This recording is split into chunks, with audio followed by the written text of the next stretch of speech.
দেখবেন সবচেয়ে বেশি ধর্ম নিয়ে যারা গবেষণা করে পৃথিবীর মধ্যে যে সংগঠন, তাদের নাম হচ্ছে পিউ রিসার্চ সেন্টার।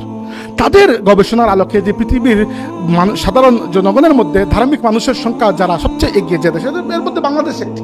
অথচ বাংলাদেশে আজ পর্যন্ত একটাই ইসলামী দল ক্ষমতায় আসলো না। কারণ কি?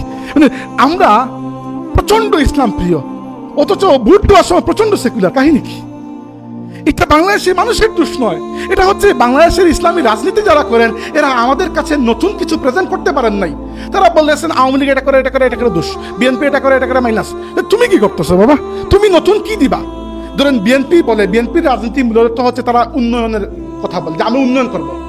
ঠিক আছে, উন্নয়নের জন্য যদি ভোট দিতে হয় আমি বিএনপিকে কেন দেব না, ইসলামী দলকে কেন দেবো? বিএনপি তো উন্নয়ন করতেছে। তারা আমাদের ইসলামী দলের মধ্যে মাঝে মাঝে দেখা যায় যে ইসলামিকভাবে মঙ্গল শোভাযাত্রা পালন করছেন। আচ্ছা, মঙ্গল শোভাযাত্রা যদি পালন করতেই হয় আমি নাচ গান করে করবো, মঙ্গল শোভাযাত্রা আমি কেন দূরত পড়ে পড়ে করবো? কারণ কি আমার? বুঝলেন আপনি কথাটা? আমি যদি মুক্তিযুদ্ধের চেতনার জন্য ভোট দিতে হয় তাহলে why not Awami League, why any other parties? মানে আর দরকার আছে আমার মুক্তিযুদ্ধের মেইন চেতনা তো আওয়ামী লীগই তো ধারণ করে, এটা তো অস্বীকার করতে পারবেন না। তো মুক্তিযুদ্ধের জন্য যদি ভোট দিতে হয় তাহলে আওয়ামী লীগকে কেন দেবো না, কেন অন্য দলকে দেবো?